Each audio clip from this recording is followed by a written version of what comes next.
Vipin sir. Hello. എന്തുണ്ട് sir സുഖം?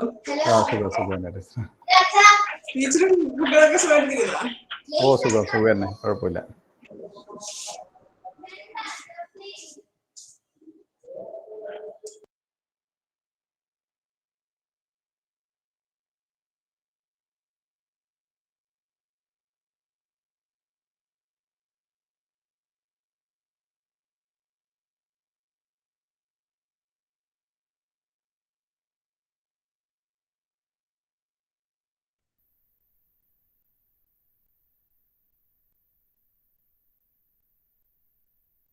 Vipin sir, like we will wait for 2 minutes and then we'll start, sir. Like people are still joining. Okay, no problem.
Vinayak?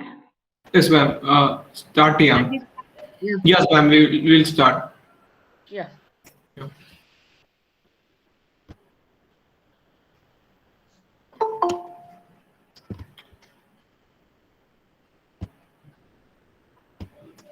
Hi, I'm Vinayakan, representing Cambridge Economics Club.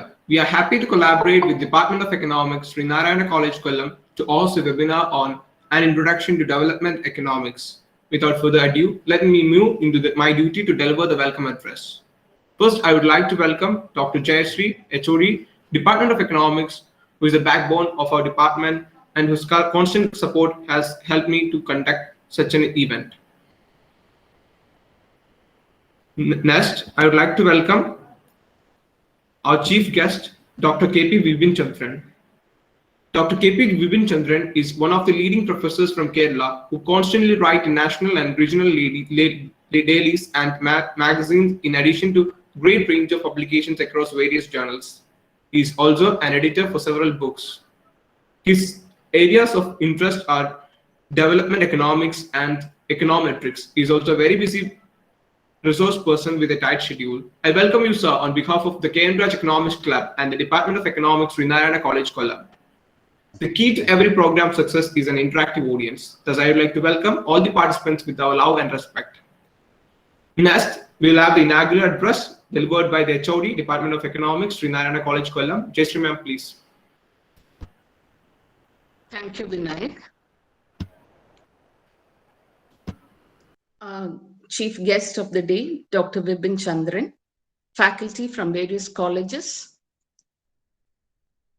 members of the KM Raj Club, students from both within and outside SN College. At first, let me appreciate the effort taken by Vinayak and his team for conducting such a wonderful webinar. So as we all know, the term development economics is often, or it is frequently being used by both economists as well as politicians. From purely economic point of view, we could see that there are two approaches to this concept. One is the traditional approach and the other one is the welfare-oriented approach. As far as the traditional approach is concerned, which was more prominent in the 50s and 60s, we could see that they emphasized mainly on increasing the savings, investment, and foreign aid. Besides, they also emphasized on reducing the role played by agriculture and in turn improve the contribution from industry and tertiary sectors. As far as the welfare-oriented approach or the new approach is concerned, it was a more welfare aspects were incorporated. Therefore, we could find the aspects like eliminating poverty, increasing the employment opportunities, bridging the gap between the poor and the rich. So all these aspects were widely emphasized. So even though we have a number of approaches for attaining economic development, we could see that large number of countries are still remaining backward and they are unable to attain the path of economic development or unable to converge with the path of that of developed countries. So with the opening up of the markets and so with the opening up of the economy and market forces playing a very prominent role, we could see that this aspect of development economics has gained more prominence. So even we as economists, I think most probably all of us are from the field of economics, and we still have doubts with regard to the obstacles which remain in the path of these developing countries to attain a full-fledged growth. So I hope this webinar, in which we have a very prominent personality, Vipin Chandran, to deliver his speech, and I hope all our doubts will be cleared through this webinar. And now I hereby declare the inauguration of the webinar. Thank you. Thank you very much, ma'am. Now we can move to the keynote address. Before that, I would like to inform you that you can type down your comments and doubts in your chat box, which will be discussed during the Q&A section. Also, the feedback link for the certification will be provided at 3:30 p.m. Please fill that for the certificate. Thank you. Vipin sir, please.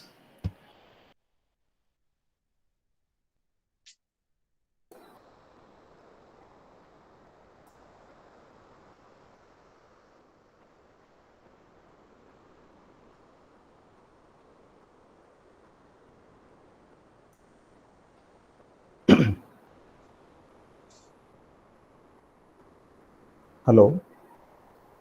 Yes, sir. Okay. It's visible and audible. Okay. Thank you. Respected head of the department, Dr. Jayashree ma'am, then Mr. Vinayagan, CEO and founder of K.N. Raj Economics Club, dear faculty member and other students and other participants. We are moving in the, one second please. Yes.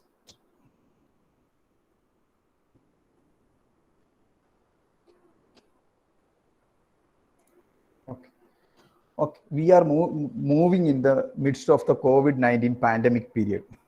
That is, every economy are seriously planning how to efficiently manage our economic crisis, or how to efficiently manage the economic crisis as well as the health crisis. Then in that time, that is a 2020 or 21 period, we are seriously think about that. Some pressing issues on the developed economy as well as the underdeveloped economy. For example, the poverty, inequality, unemployment, malnutrition, then and also the digital divide, etc. are the different crucial problems are facing the most of the developed as well as the underdeveloped country. This is a right time why we study development economics, or what is the importance of development economics in the current scenario. That is the basic issue. This presentation will focus on an introductory approach to development economics. That is, it will focus only the elementary approaches on the development economics framework. Okay, then the first start with the discussion. That is the basic, firstly, the basic outline of my presentation on development economics as a subject, then conceptualizing economic development. After that, the tools for measuring economic development. That is a basic outline of my presentation. Then first we consider why we considered as a development economics considered as a separated discipline. That is development economics as a subject. Then in that framework, first we examine the origin of development economics. That is the origin of development economics. That is, in a 1930s, the world economy experiences the severe crisis. That is, we call it as it is a depression, worldwide depression of 1930s, and correspondingly another historical event, that is a Second World War in 1939 and 1939 to 44 period. These two historical events, the most of the states all over the world to think seriously about the problem of economic development.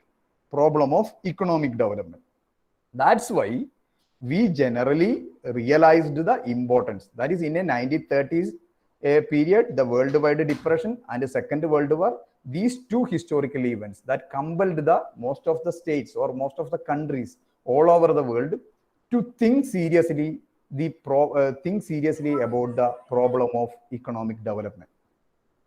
Then you just take the case of the evolution of economics. The evolution of economics, generally the economics considered as a separate discipline from 1776 onwards. In 1776, Adam Smith was published his famous work, An Enquiry into the Nature and Causes of Wealth of Nation.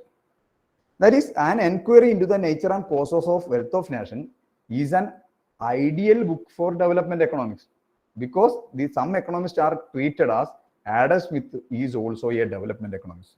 The reason is that he also clearly examined an enquiry into the nature and causes of wealth of nation all over the world. Then, and also in this evolution, the historical evolution of the economics, that is first book published Adam Smith in 1776. Later, then Ricardo, Malthus, J.B. Karl Marx. After that, the new era, some of the development economists, for example, Paul Barron, Paul Krugman, then the Jagadish Bhagwati, Amartya Sen, then recently the Esther Duflo and the Abhijit Banerjee, all are under the banner of development economics. Then why we consider the development economics is a important thing. That is, I already mentioned that the present situation of the world as well as in Indian setting. That is here we think about the big theme of the 21st century. That is the big theme is the poverty, inequality, globalization, trade, and contrasting experiences of the success and failure in the economies of the different regions of the world. Then in this context, the task of the economics, a task of the development economics is to provide a general framework for an understanding of the pace and rhythm of growth and development. That is, in a traditional way, we have what is economics. That is, we define that economics is what economists do. And the same analogy also applicable in the context of development economics. What is development economics? That is, development economics is what development economists do. That is the best explanation or best understanding for approaching development economics. Then after that, you just look into the slide. That is some of the books in the field of development economics. I just sketches on the some important development economics: Amartya Sen, Agnes Deaton, Joseph Stiglitz, Abhijit Banerjee, and Esther Duflo. That is, one second, one problem. One second, Vinayagan. One second.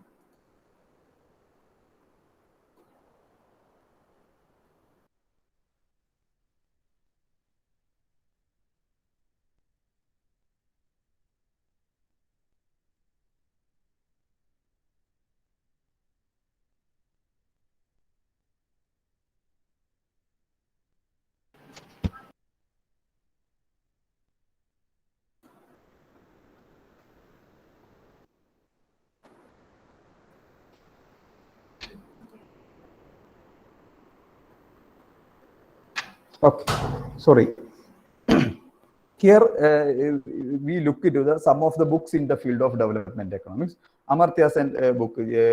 I just list one at least 4 books. That is Hunger and Public Action, Inequality Re-Examined, Development as Freedom, then The Idea of Justice.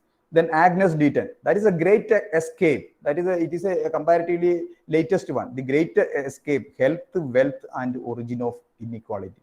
Then Joseph Stiglitz, also a development. We treated as he was also a development economics. The Price of Inequality, Globalization Revisit and Discontents.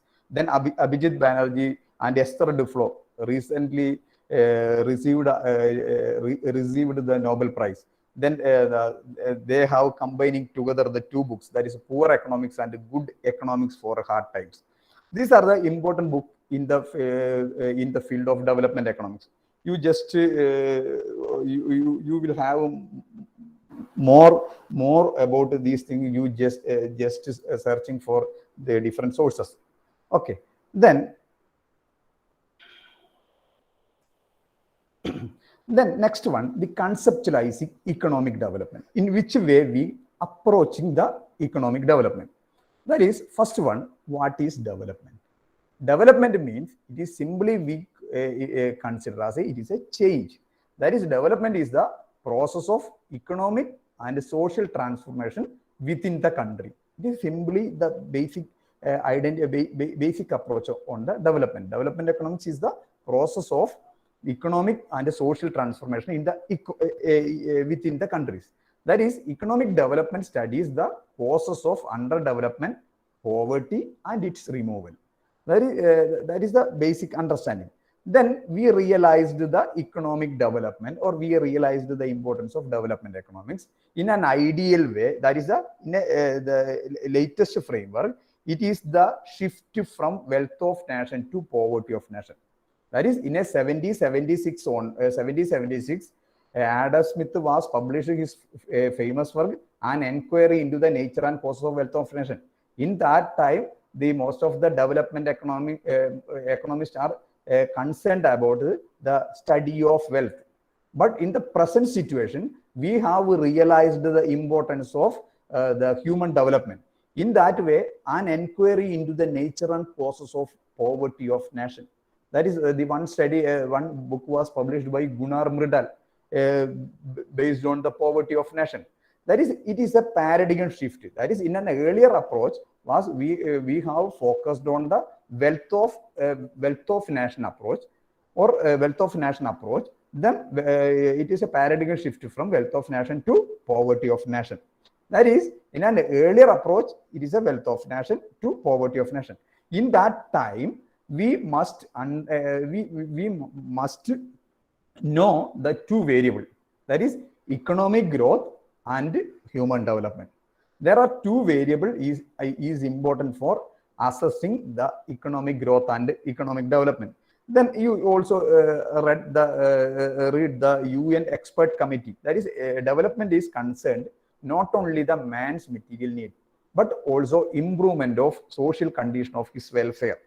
Development is therefore not only economic growth, but growth plus change, growth plus structural change. It involves social, cultural, institutional, as well as economic variable. Then in this case, we must know the two variables, that is economic growth and human development.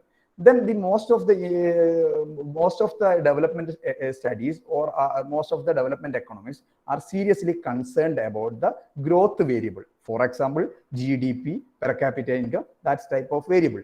But in an opposite side, in 1990, the UN was published his first human development report.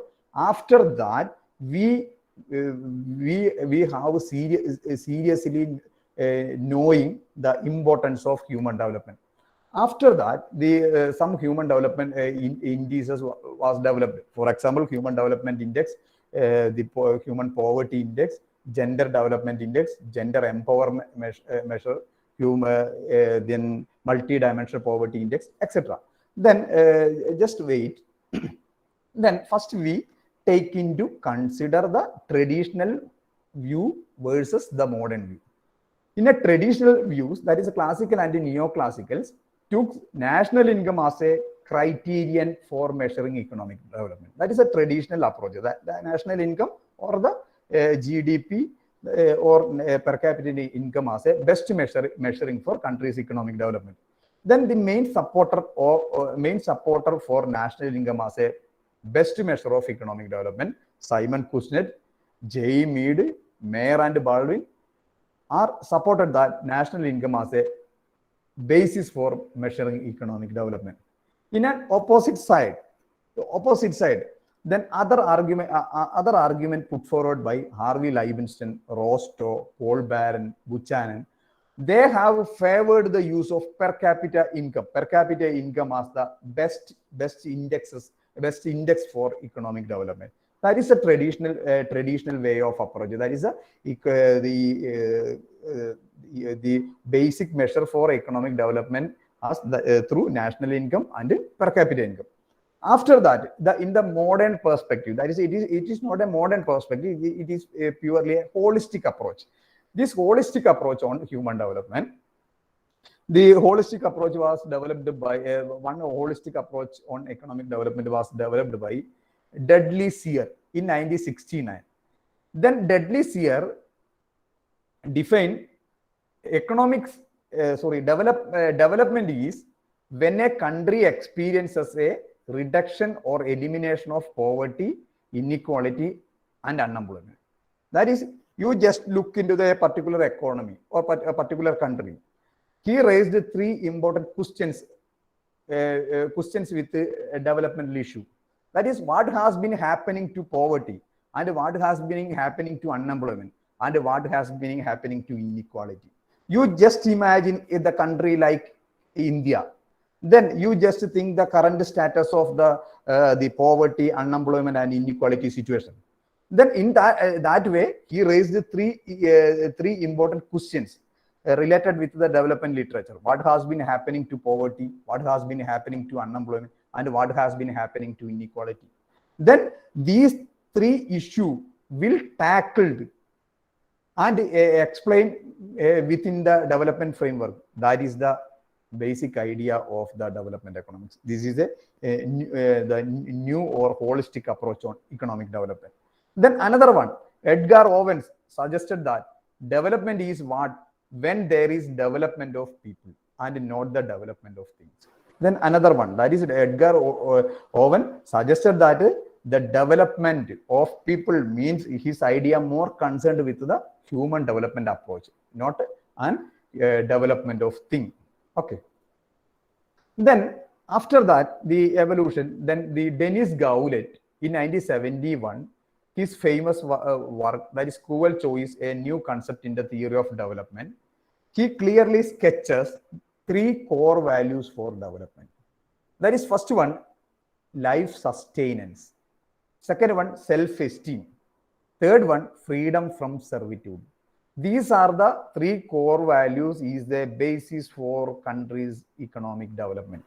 That is first one, that is a life sustenance. It means that we have to provide ability to meet basic needs. That is, we have to provide, it is the most of the people or most of the individual, it is to attain ability to meet the food, water, shelter, clothing, etc. That is the first one, that is a life sustenance. Self-esteem, that is to have a sense of worth and self-respect, to be a person. That is a pride. That is the another core value. Then third one, freedom from servitude. That is to be able to make political and economic choice. That is, it is to able to make the political and economic freedom. These are the 3 important value behind the 3 core values of development put forward by Dennis Gaulet. Dennis Gaulet, his idea is widely accepted in the development literature. Then the next one, we have the growth versus development. That is economic growth and development. That is a basic idea. According to Madison, the rising of income level is generally called economic growth in rich countries, and the rising of income level in poor countries is called economic development. And the Mrs. Ursula Hicks, that is she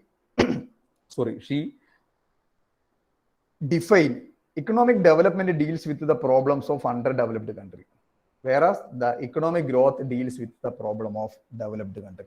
Schumpeter's argument is something different. Development is a continuous and spontaneous change in the stationary state, which forever alter and displaces the equilibrium state previously existing. Growth is a gradual and steady change in the long run. Here you just look into the economic growth and economic development.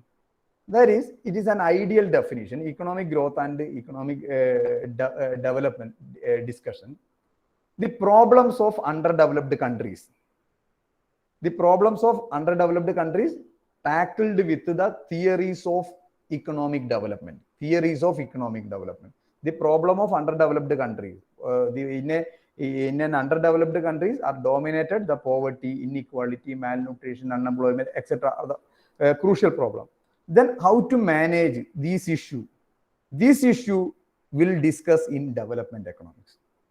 Then another one, that is the problems of underdeveloped countries tackled in economic development. Then another one, that is a problem of developed country. The problem of developed country, for example, country like UK and USA. Then in this context, that is the problems of developed countries in UK and USA. That is tackled through the theories of economic growth. That is, you just look into the clear-cut demarcation between the growth and development. In a growth perspective, they have more concerned with the problems of developed countries. In an economic development version, they have more concerned with the problems of underdeveloped countries. That is, the whole economy categorized into rich countries and poor countries. That is the poor countries problem tackled in economic development. Rich countries problem tackled in economic growth. Then you just look into the. I think we have some theories of economic development. Also, the theories of economic growth. That is, for example, in a theories of economic development, for example, roster stages of economic growth, balanced growth and unbalanced growth strategy, dualistic theory, then the low level of equilibrium trap, critical minimum theory, big push theory, Levy's unlimited supplies of labor, Fay-Ranis model, all are under the banner of theories of economic development. That is, these type of issue was generally seen in the poor countries. That's why we call it as it is a development economics, or that's why we call it as it is the issues of economic, it is the issues of the poor countries. In an opposite side, that is the problem of rich countries. In a problem of rich countries, normally we will discuss the various theories: Harrod-Domar model, Solow model, Calder model, the Passanati model, then the latest is the endogenous growth model. All are under the theories of economic growth. That is, you just look into the clear distinction between economic growth and economic development. In an economic growth perspective, that is approaching on the developed countries issue.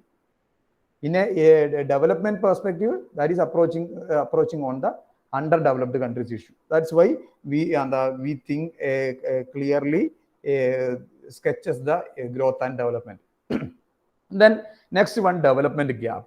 Development gap refers to the widening difference in the level of development between the world's richest and the poorest countries. It is the development gap means it is the gap between rich and poor, or in another way, it is a gap between rich and poor. It is a gap between the haves and have-not framework. Okay. Then next one, the indicator of economic growth. Then generally, we have already mentioned that the different indicator, GDP, GNP, per capita, and also the real GDP and the real GNP. These are the basic indicators of economic growth. That is, you just look into the GDP. That is the value of output produced within a country during the time period.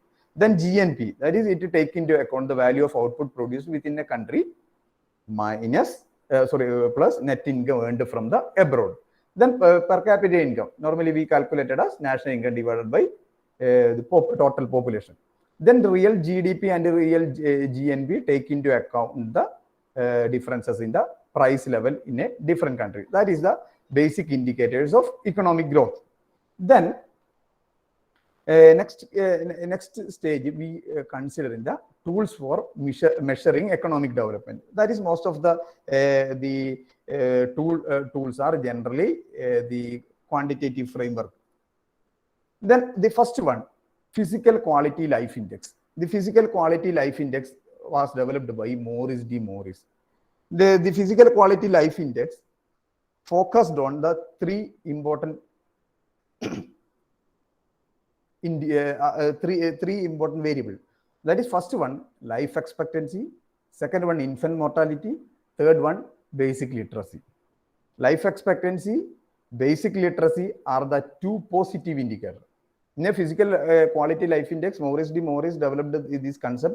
Life expectancy and basic literacy are the two positive indicators. Then infant mortality is a negative indicator.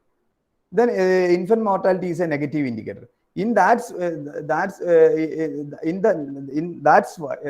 way we treated as life expectancy and basic literacy are the positive indicator. Infant mortality is the negative indicator. In that way, we take the normally the physical PQLI taken in the average of these three, averaging these three: life expectancy, infant mortality, and basic literacy. We find out the PQLI. Then in this case, 0 represent the worst performance and 100 represent the best performance. But in the case of the infant mortality, best is the minimum.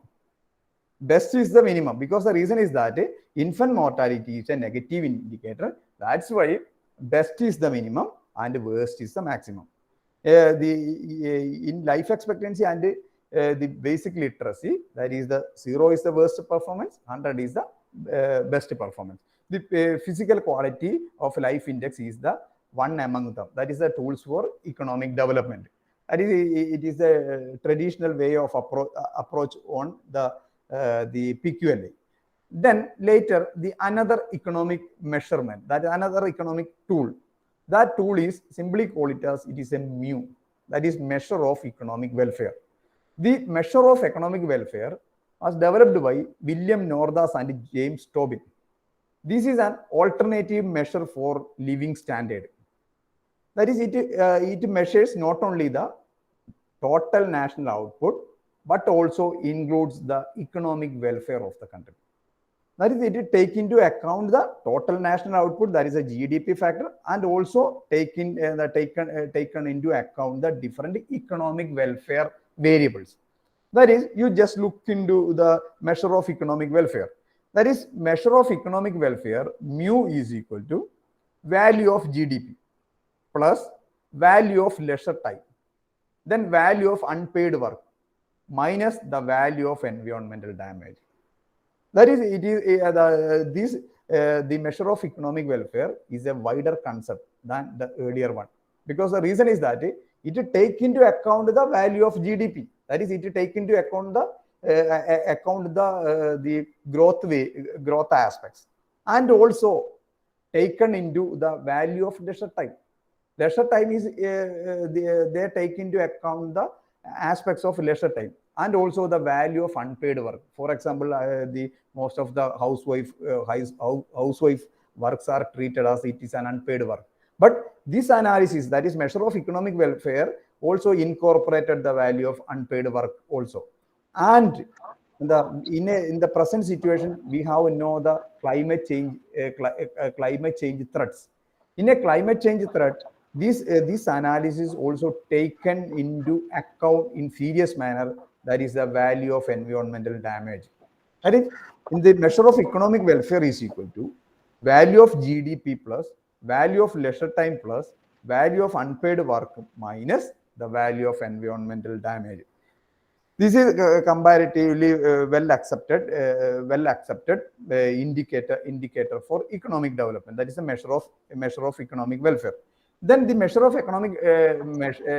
economic welfare modified with some adjustment by Samuelson. This is called it as the net economic welfare. New net economic welfare, which is a proposed national income measure that attempts to put a value on the cost of pollution, crime, congestion, and other negative things in order to find a better measure of national income. Then this analysis also incorporated, in addition of the measure of economic welfare, that is, it take into account the cost of pollution, crime, congestion, and negative things. Also incorporated this analysis.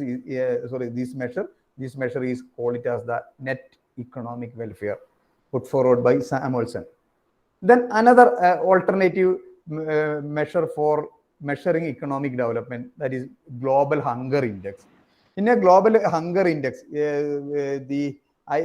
just 1 second. The global hunger index, India's position, the 94th out of 107 countries. The latest global hunger index, India's position is 94th position out of 107 countries. Then how to calculate, in which way we calculate the global hunger index. In a global hunger index, taken into account the 4 variables. That is, first one, the proportion of undernourished population. Proportion of the undernourished in the population. Second one, prevalence of wasting in children under 5. Then third one, prevalence of stunting in children under 5 years. Last one, under 5 mortality rate. The prevalence of wasting in children under 5 years and the prevalence of stunting in children under 5, both are the anthropometric measurement. That is, it is closely linked with the prevalence of wasting. It is closely linked with the low weight for height, indicated through the wasting. Then the stunting measuring through the low height for age. the prevalence of wasting in children under 5 years and the prevalence of stunting in children under 5 years, both are the anthropometric measurement. These two anthropometric measurement also incorporated underweight, wasting, and stunting. These three are the anthropometric measurement, and also incorporated the mortality variables. Then the global hunger index taken into account the composite index based on these four variables, that is proportion of undernourished children in the population, prevalence of wasting in children under 5 years, then prevalence of stunting in children under 5 years, and also the under 5 mortality. You just look into the, or you just assess the databases of the global hunger index, where India stands. Just compare with India with other South Asian countries, or India with other developed countries.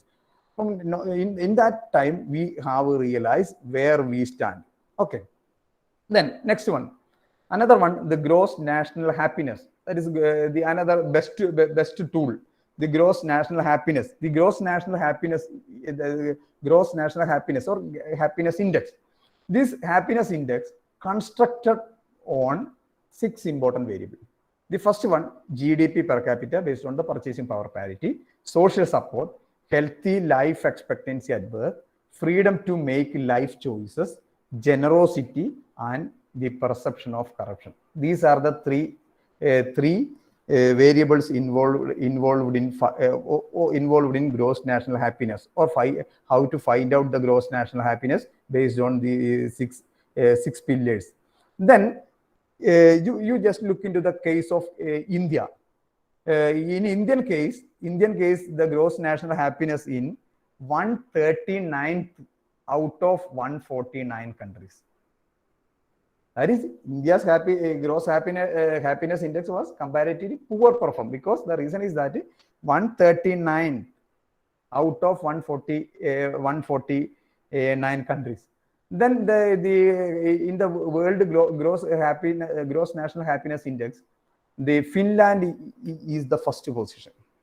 That is, most of the Scandinavian countries are best performed in the gross national happiness. Then this is another tool for measuring economic development. Okay. Then after that, we come into the more specifically UNDP developed different indicators. UNDP in a 1990 UNDP United Nations Development Program was published the first human development report. This human development report presents some human development measures. Then the HDI is one among them. Then this team, that is Professor Mehboob ul Haq, Gustav Ranis, F. Stewart, Paul Streeton, Lord Meghnad Desai, and Amartya Sen developed this idea. That is the Human Development Index. Then this UNDP team, that is the UNDP team, was headed by Mehboob ul Haq, and its team, that is the Gustav Ranis, Stewart, Streeton, Lord Meghnad Desai, and Amartya Sen. This team, UNDP and its team, was published the first human development report in 1990. After that, they have published they have find out the different alternative measures of economic development. HDI is the one among them. That is Human Development Index. What is Human Development Index?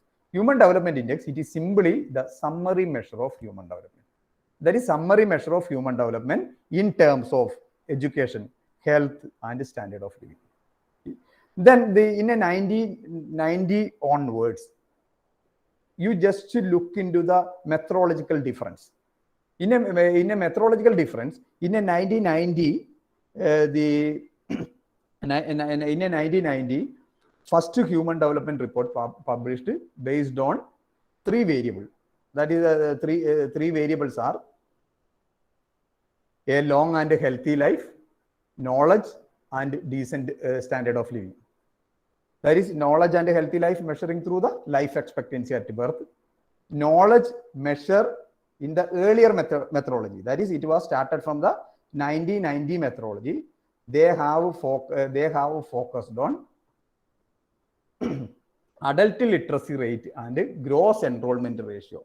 In a 90 methodology, human development was calculated based on the knowledge measuring through adult literacy rate and gross enrollment ratio.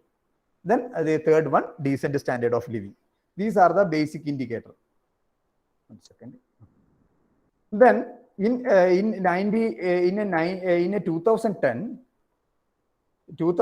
Human Development Report modified the earlier measurement of human development. That is the earlier measure of human development based on the life expectancy, educational attainment, and a decent standard of living. Then the composite index of these three, we find out average of these three, we find out the human development index. But in 2010 onwards, the UNDP modified the earlier measurement of human development. Then the only difference is the measurement in knowledge. That is, I already point out that is knowledge as measured by the adult literacy and the gross enrollment ratio in the earlier methodology. The latest methodology, 2010 onwards, the latest methodology, knowledge is measured by the mean years of schooling and expected years of schooling. That is only difference. You just compare the 90 and 2000, the earlier methodology and the modern methodology. Earlier methodology, only difference in the knowledge term, measuring in terms of adult literacy and gross enrollment ratio. In the latest one, the knowledge is measured in terms of the mean years of schooling and expected years of schooling. Then another difference of the earlier methodology and the latest methodology. The earlier methodology, the Human Development Index measuring through the average of these three, means average of the average of the longevity, educational attainment, and a decent standard of living. That is in the earlier methodology. But in the latest methodology, we have modified that. It is the geometric mean of these three. That is it is the geometric mean of these three. That is the earlier methodology. It is the arithmetic mean of these three. But the latest methodology is the geometric mean of these three. These three means health, education, and standard of living. That is the two difference. Just note that. Then the first one, the latest methodology, we have identified the three basic dimensions. That is a long and a healthy life. That is life expectancy at birth. Knowledge measuring through mean years of schooling and expected years of spelling is mistake. That is expected years of schooling. Then third one, the decent standard of living. Decent standard of living measuring through gross national income per capita in a purchasing power terms. After that, we develop a dimension index for the first one, second one, and third one. Then the dimension index was calculated based on actual value minus minimum value divided by maximum value minus minimum value. This is the dimension index. First we construct a health dimension index, knowledge dimension index. After that, the standard of living index. Then in this case, we get some goalpost of HDI. This is the goalpost in a health, that is indicator is the life expectancy. A life expectancy is measured in terms of years. That is a minimum is 20 years.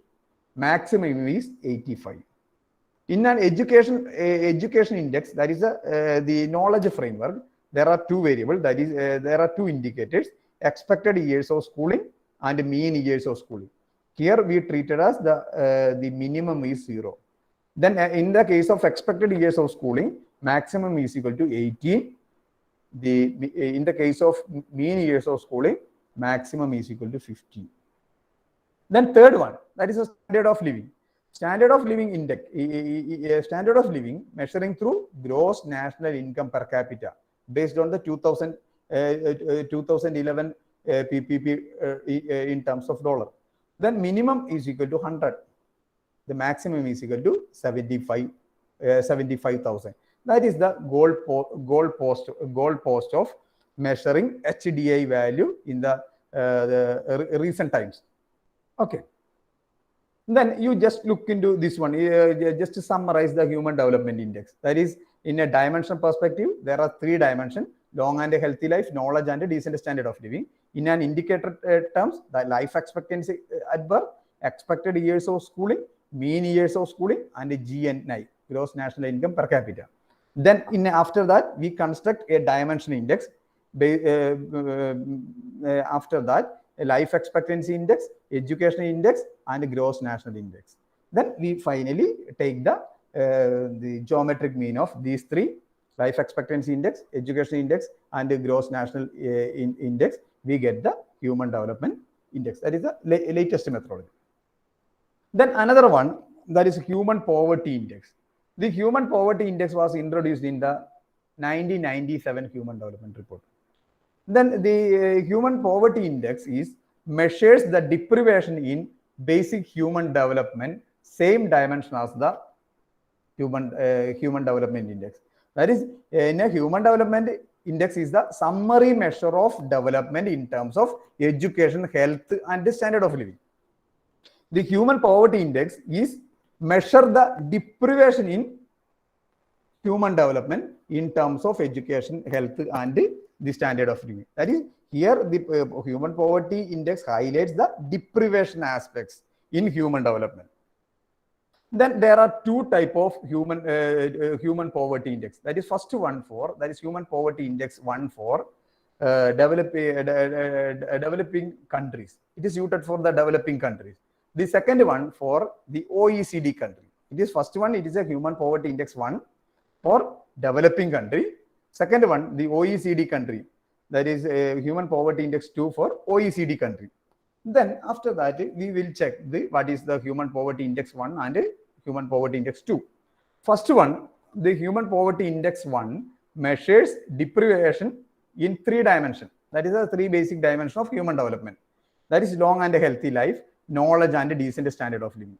But the only difference is, in a long and healthy life, it is taken into account the vulnerability to death at a relatively early age as measured by the probability at birth of not surviving the age of 40. That is the life expectancy indicator. The second one, knowledge indicator, measuring through exclusion from the world of reading and writing communication as measured by the adult literacy. Third one, the decent standard of living, measuring through different perspective, not in the national income perspective or gross national income per capita perspective. This is an measuring through the indirect way. You just look into the case of, that is, lack of access to overall economic provision as measured by the unweighted average of 2 indicators. That is, first one, the percentage of the population not using an improved water source. Second one, the percentage of children under weight for age. That is, indirectly elicit the standard of living of a particular society or particular community or particular family. That's why the decent of living measuring through the percentage of the population not using an improved water source. Another one, the percentage of children under weight for age. Then the Human Poverty Index, based on these indicators, we combining together, we find out the Human Poverty Index. This Human Poverty Index 1 for the developing countries. Then the second case, the Human Poverty Index 2. That is, it is applicable in the case of OECD countries. Then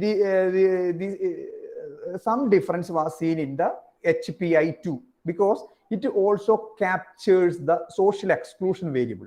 Because the reason is that in a Human Poverty Index 1 is applicable in the developing country, then developing country, but the Human Poverty Index is applicable in the case of OECD country, means it is a comparatively lower, they are living in the lower income strata. That way, we also incorporated the additional variable, that is a social exclusion variable. Then the first one, there are 4 variables. That is, first one, a long and a healthy life. That is vulnerability to death at a relative early age as measured by the probability at birth of not surviving to age 60. Then second one, the exclusion from the, in a knowledge perspective, the exclusion from the world reading and communication as measured by the percentage of adults lacking functional literacy skills. Then third one, the decent standard of living is measured in terms of or closely linked with income poverty line. That is a BPL, whether a particular woman is under BPL or not. That's where we measuring the decent standard of living. Then last one, that is a social exclusion, taken into account the rate of long-term unemployment. These are the four variables based on the human poverty index 2 measures. That is, in a human poverty index 1 for the developing country, human poverty index 2 for the OECD country. In a human poverty index 2 also incorporated the social exclusion variable. That is that variable is the social exclusion variable. That variable measured by the rate of long-term unemployment also. Okay. Then after that, the another viewpoint, that is the first we take the human development index.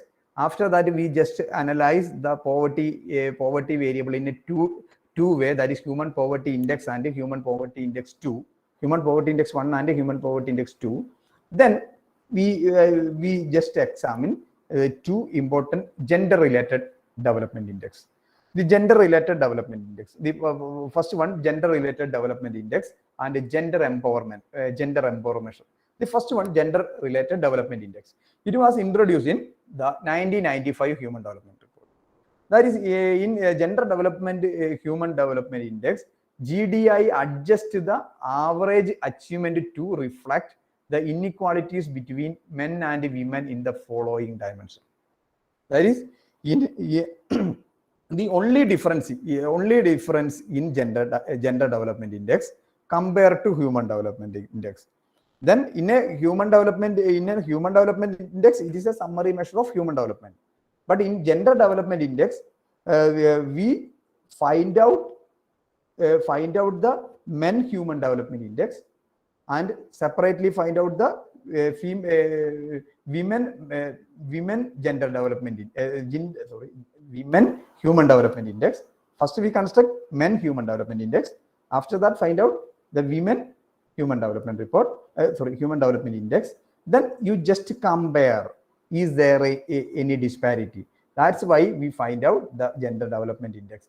That is the gender development index.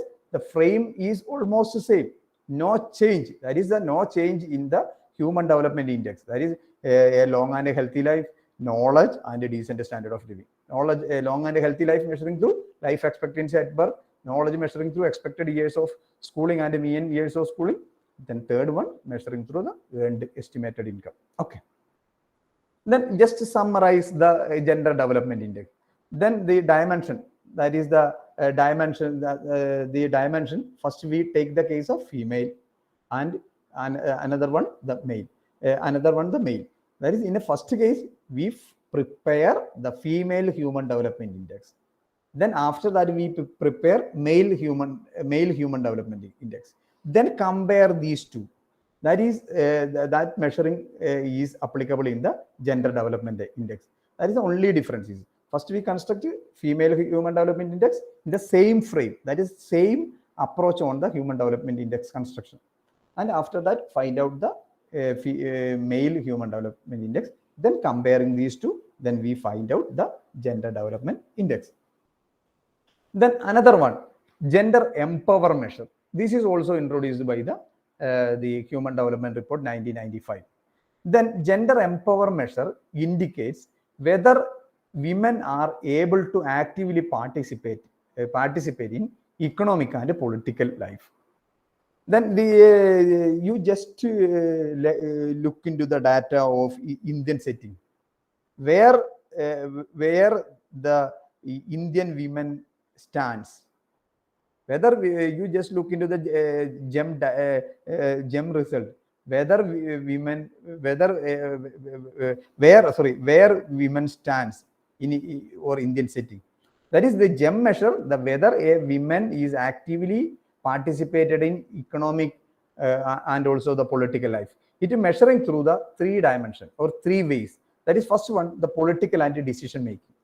The political and decision making. There is a political and decision making measured by the women's and men's percentage of the parliamentary seat.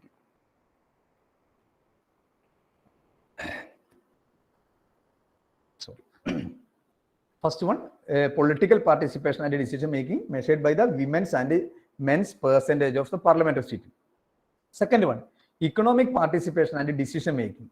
These it is based on the 2 indicators. That is first one, women's and men's percentage share of positions as legislators, senior officials and managers. That is the first one. That is women and men's percentage share of positions as legislators, senior officials and manager. Then second one, women's and men's percentage share of professional and technical position. But here, in an economic part, economic and decision making power measuring through two indicator. That is first one, women's and men's percentage share of the position of the top positions. Then second one, women and men's percentage share of the professional and technical position. Then third one, power over economic resources. That is the financial autonomy of women and men. That is the women's and men's estimated earned income. Then these 3 combining together, we find out the gender empower measure. Okay, gender empowerment measure. After that, the 2010 Human Development Report published, introduced 3 new indices. You just look at the 2010. That is, we have completed the 20 years of the human development experience. That is first human development report published in 1990. Then in a 2010 is the 20th anniversary of the human development report. Then in that human development report realized the importance of the human development. In that's why their human development report titled as the Real Wealth of Nation Pathways to Human Development. The real wealth of nation, that is a human development or human being or human capital are the real wealth of nation. It is a pathways to human development. Then this human development report was introduced with 3 new indices. That is first one, inequality adjusted human development index, IHDI. Second one, gender inequality index, GII. Third one, multi-dimensional poverty index. That is the poverty can be measuring through in a multi-dimensional way. That is explained in multi-dimensional poverty index. Then the first one, that is inequality adjusted human development. In an inequality adjusted human development, you just look into this dimension. That is the inequality adjusted human development. That is first, where the dimension is same, the long and healthy life, knowledge and decent standard of living. Indicator are the same, life expectancy at birth, expected years of schooling, mean years of schooling, GNI per capita. Then dimension index are also same, life expectancy, years of schooling and income per consumption. Then and also that is inequality adjusted human development. That is inequality aspects also taken into account serious in the human for measuring the human development. That is first after that we constructed the inequality adjusted life expectancy index, then inequality adjusted education index, then we find out the inequality adjusted income index. Then we combining these 3, we find out the inequality adjusted human development index. This is a comparatively popular one. Then I think the one of the study was published by IGDR based on the inequality adjusted human development in India. I think this work was available in IGDR website. Okay. Then another one, the gender inequality. Sir, like we have time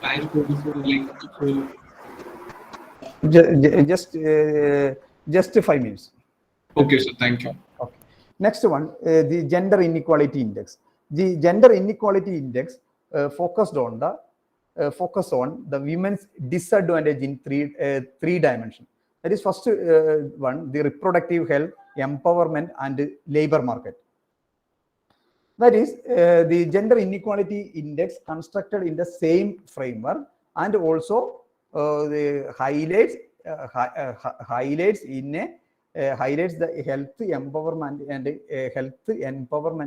empowerment and labor market. And this is an this is there any inequality exists in the health, empowerment, and labor market variable. Then after that, we combining together within a single dimension, that is a gender inequality index.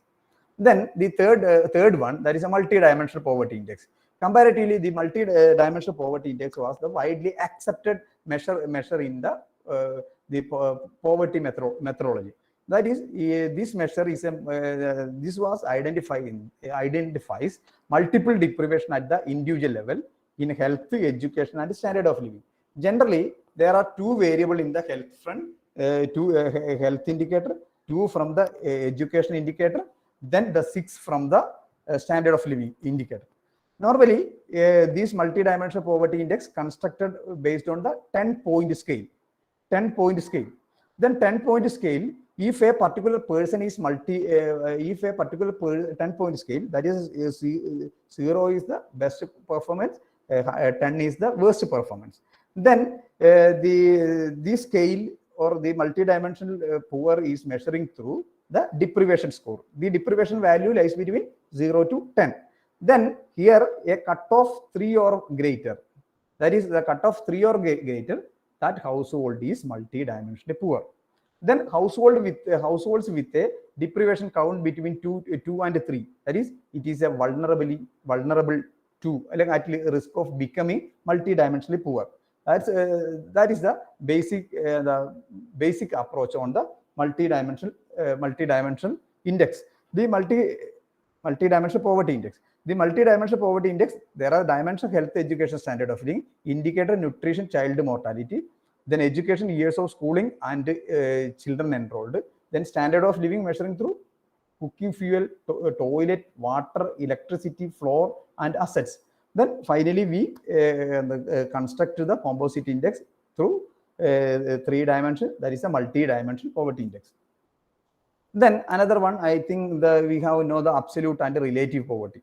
Then the last one, is the human poverty. This human poverty means, I think this concept was most popularized by Adam Smith, Amartya Sen, popularized by Amartya Sen.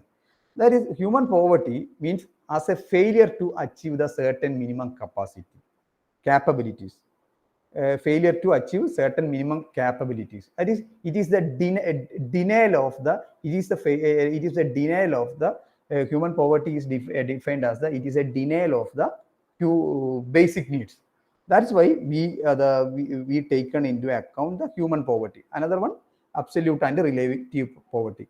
Then the different poverty measures are there: headcount poverty, headcount ratio, and poverty gap ratio.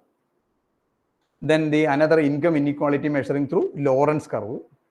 Then another income inequality measuring through the Gini coefficient. Okay. Okay, I just conclude my presentation. That is, first start with the why we study development economics in the present situation. Then we have know the importance of the most of the world economy highlights some crucial issues, that is poverty, inequality, unemployment, malnutrition, etc. are highly dominated in the issues in the 21st century. Then, and also India or world economy is moving or in a 2015 onwards, the UN was developed by the Sustainable Development Goals. These 17 Sustainable Development Goals was set up by UN. Then before introduction of the Sustainable Development Goals, in 2000, UN was developed the Millennium Development Goals. Then India and the world economy is moving for attainment of the Sustainable Development Goal setting. In this period, the present situation, that is 2019 to 2020 and ongoing period, we are facing the COVID pandemic situation. In that time, we must realize the why we study the development economics, because the reason is that development economics was more concerned with the welfare of the person. That is, we are more concerned with the welfare of the person, not thing. That is finally I conclude my presentation with one quote from Joseph Stiglitz. Development is about transforming the lives of people, not just transforming economies. Thank you.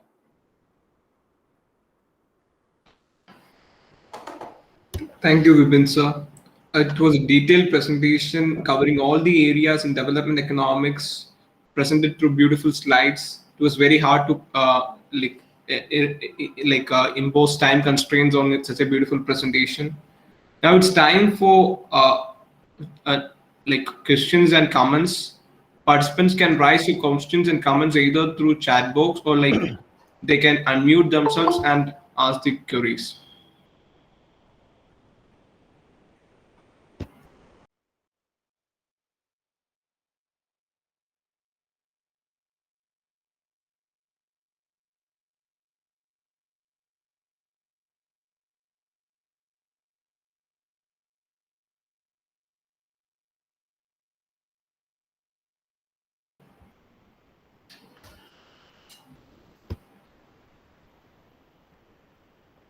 As we could understand, there are no queries raised or comments made. We are moving into the vote of thanks session. I invite Joel from First Time Economics, Srinarayana College, Kollam, to deliver the vote of thanks.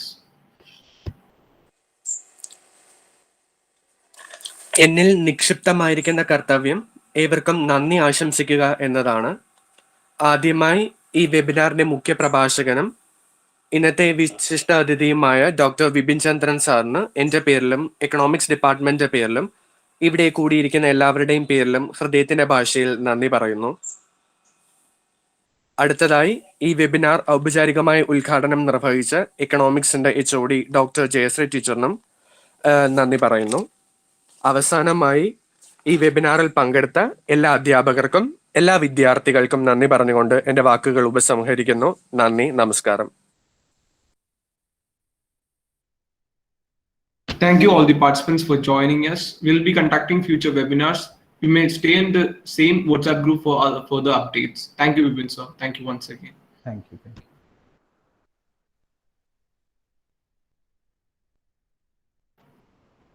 Please don't fail to fill your feedback forms. Those forms need to be filled if you need a certificate.